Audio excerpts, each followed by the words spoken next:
kids looked at me straight in the eye and say, magma, and I almost cried. Like, I was meant to do this since the beginning. You know, move around and wiggle if you want to. It still work. That's cool. This is the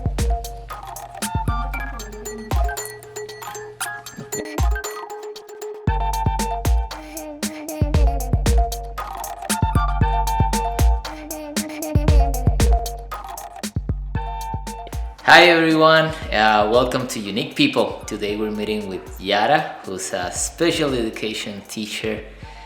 She's very passionate about what she does and her accomplishment with these kids.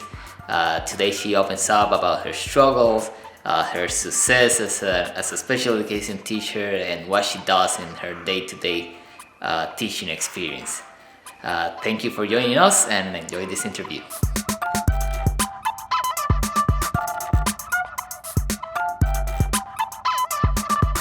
Thank you for being with us today. Thank you for inviting me. Let's start with you telling us a little bit about yourself. Like, what do? What do you like to do in your free time? What are your passions? Hi, my name is Yara Bermudez Vega. I'm from Puerto Rico, but I moved here to Arizona 5 years ago. I moved with my now fiance. We're getting married this next July. With my 2 cats, Toulouse and Pepa. I'm a teacher here in Arizona. I like to cook. I like to go to the gym, hang out with my friends, and just enjoy life in general. And what do you do? Like I said, I'm a teacher here in Arizona, but I work in a middle school in Tempe, Arizona, and specifically as a self-contained teacher for children who have in the lower range of disabilities. So my kids are with me all day. And why did you decide to become a teacher? It's a really funny story because I'm a child who came from parents who were with kids. My dad is a teacher. My side of my dad's family, everyone's basically a teacher, and then my mom is a psychologist, so I've always been surrounded by that environment. So as a child of a teacher, I never wanted to be a teacher. I actually wanted to be a doctor for a long time, and then I wanted to do journalism for a big chunk of time. But then when I moved here to Arizona, I started working in a shelter that had minors who cross the border illegally. And in the shelter, they have school inside, and in the school, they were being taught English. And I find it really bizarre that a lot of these kids' first language was not even Spanish. So I was like, how are you teaching a child a different language when they don't even know their own? So I decided that I wanted to start a reading club, but the purpose of the club was to teach kids how to read and write Spanish. And it was a big accomplishment for me. I got a lot of mentors to help me out with the idea, and it was amazing, so I fell in love with it. It was like I was meant to do this since the beginning.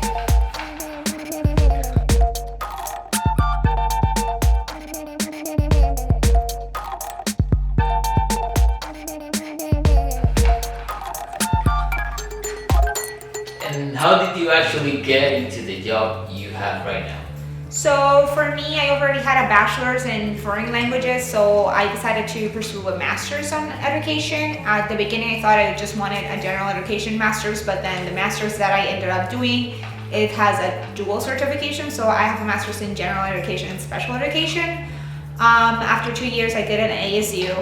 I took a certification test during the pandemic. Yay!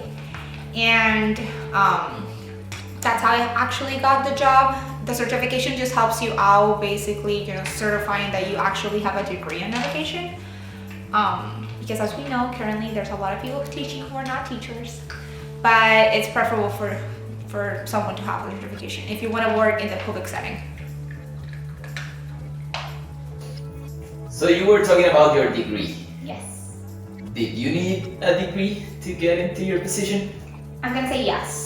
So a lot of people have the perception that being a teacher is just an easy job, but the idea is that it's much more than actually standing in front of a classroom and actually teaching.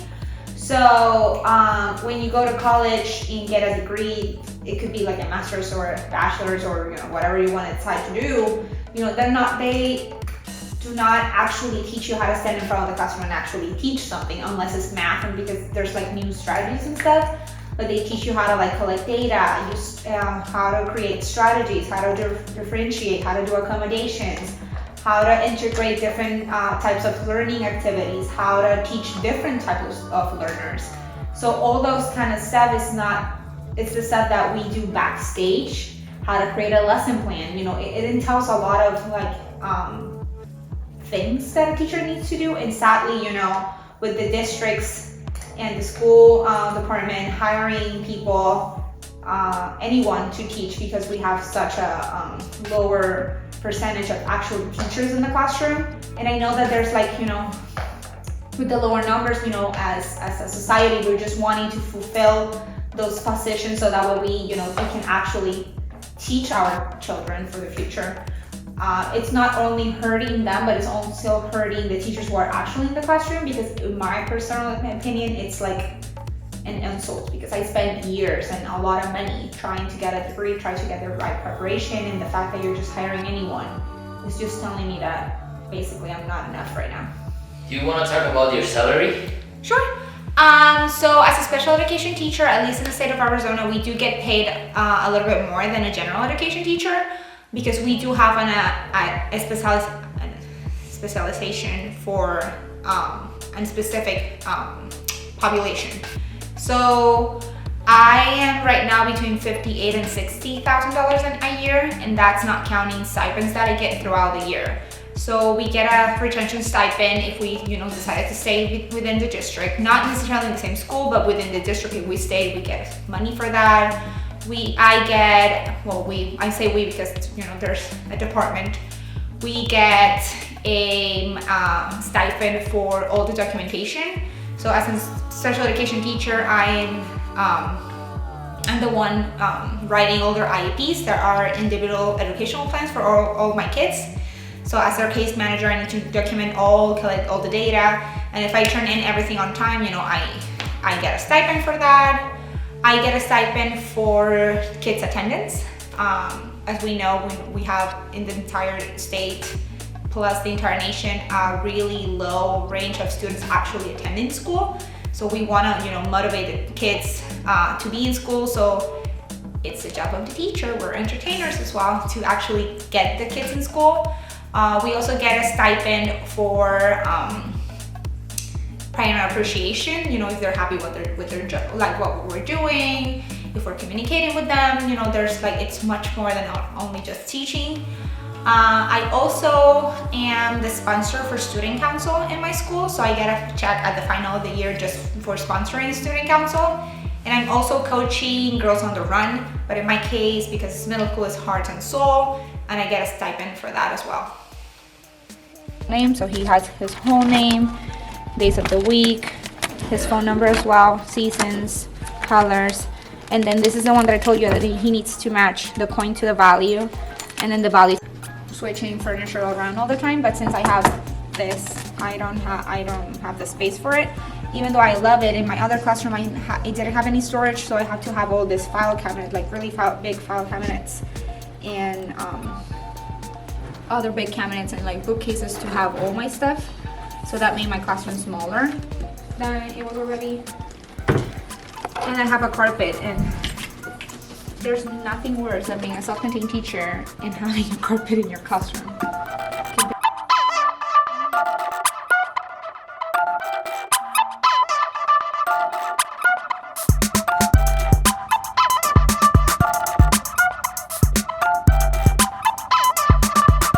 Now, can you describe your daily routine as a teacher? Sure. So I usually wake up at 4 a.m. in the morning to go to the gym first.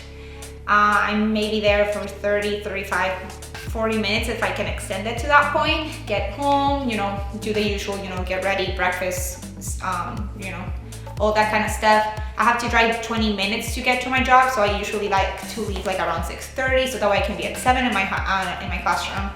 So I get to my classroom, I turn on all the lights. I have a lot of sensory lights in my room, so I just, takes a little time. Get all my things out, my computer, put my lunchbox away and everything else. I just make sure that all the kids have their scissors, glue, and all that kind of stuff. Clean their desks if the IAs are not there, but they're usually there. and just start, answering emails, sending emails, printing everything for the day that sometimes I try to do it the day before, but to be completely honest, it's not enough time. And then if I have the time before the kids get to school, I start finishing some like official documents. If I have duty, I'll just go to receive the kids. If not, because of student council, I go run the student's door. And then the kids get around, like the bell rings like at 8:15-ish. So that's when, depending on where I am, like I go meet them in the cafeteria, bring them back to the classroom, and they start their routine. They put their folders away, get their morning focus binder. I give them around 15 minutes, and then we do morning focus as a whole group. My kids leave for their unified PE class. I have a meeting with my department with 2 other teachers who teach self-contained as well. We meet for around an hour. Then I teach ELA. That it's supposed to be also the first hour, but we don't have enough time, so I do a mix of reading and writing. The kids go to lunch, so I have my lunch. They come back for science and social studies. Sometimes 2 days out of the week, it's gonna be speech. Then the kids leave again, 7th period for their elective. That's when I have my prep. So I can do several things during my prep. I can just do documentation, plan for the next day, meetings in the office, conversation with parents depending on how the day is going. And then for 8th period, they come back to me for math. We have a little snack. If it's Tuesday or Thursday, we do laundry, like as a life skills. We do the laundry for the school nursing school. Kids love helping out, so we do that Tuesdays and Thursdays. If not, we just do regular math, and then we just get ready to go home and busing, and they're gone. Hopefully before 4.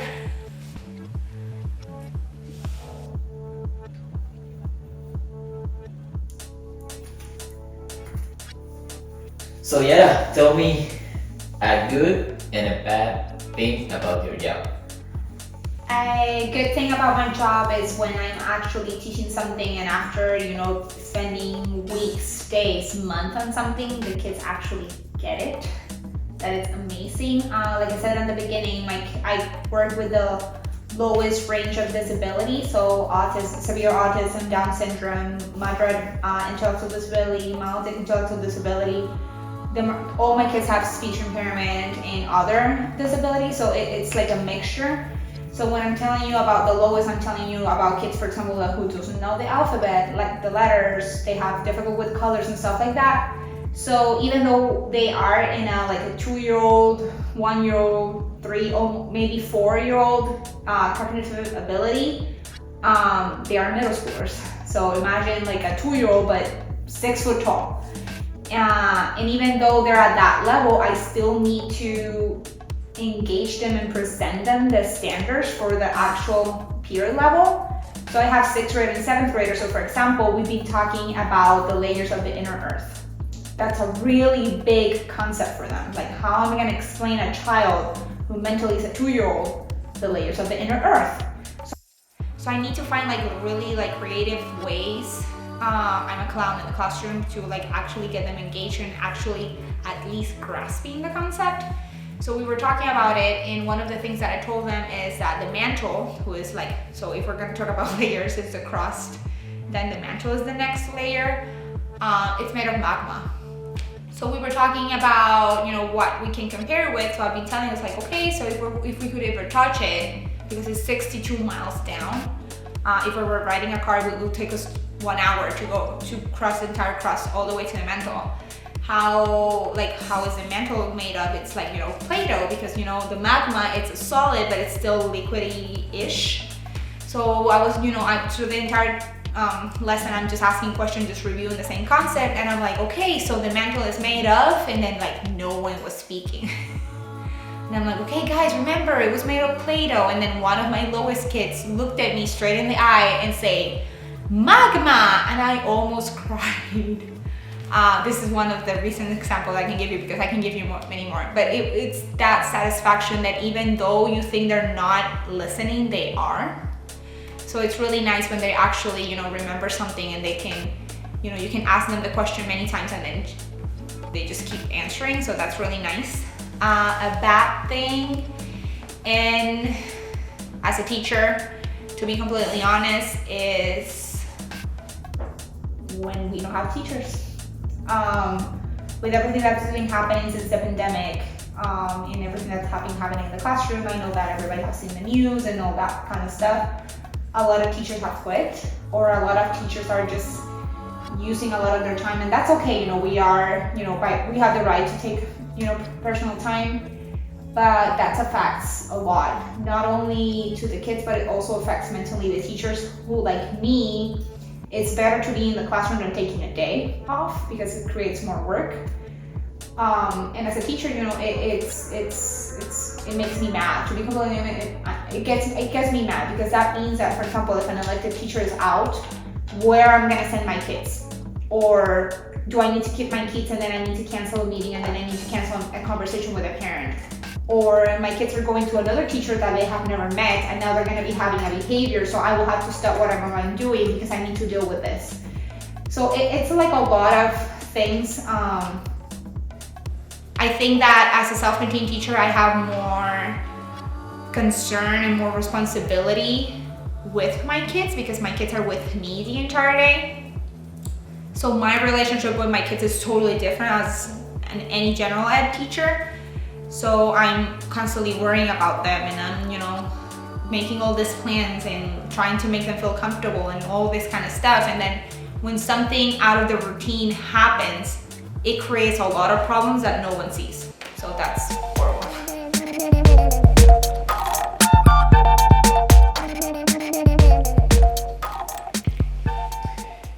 And Yara, how do you think you contribute to society with your job, and anything else that you would like to share? So I personally think that I'm still, learning and navigating this road as a teacher. So I'm my best and worst criticizing myself, and I think that as of right now, I'm still learning how to actually make a big impact into the world. I just like to feel that what I'm doing, it's impacting my kids. One of my biggest things is just make them know that there will always be love, they will always be safe, and no matter what happens, they're always gonna be good with me, and they will always find someone who cares about them and wants their safety. So I just want them to be as independent as they can. Sometimes people is like, you're too rough with them. It's like, I'm not being rough. I'm treating them like everybody else because they are like everybody else. Not because they have a disability, that doesn't mean that they don't get it. They're more smart than you think of, and treating them differently or treating them like they're babies is not making them any good. They're capable of amazing things. So it's just, let them be them in their own way. And yes, they do have difficulties with different stuff, but that doesn't mean that they don't get or they don't feel all the discrimination or all the comments or good, bad, or whatever that is around them. As a teacher, I just want to say, and as a self-contained teacher, we do go through a lot during the day. We go through a lot during the week, during the months, during the year, during everything. And I cannot speak about from anyone, but I pour my soul into what I'm doing, and I love what I'm doing. Is it the ideal scenario? Probably not. But if you do not love what you do, don't do it. The kids, as a teacher, if you don't like what you're doing, if you don't like teaching, the kids are the one who's suffering, and they know. And they're gonna make your life miserable because they have that instinct that they're like, oh, you don't like what you're doing, so I'm just gonna make it worse. So if you really don't like it, just don't do it.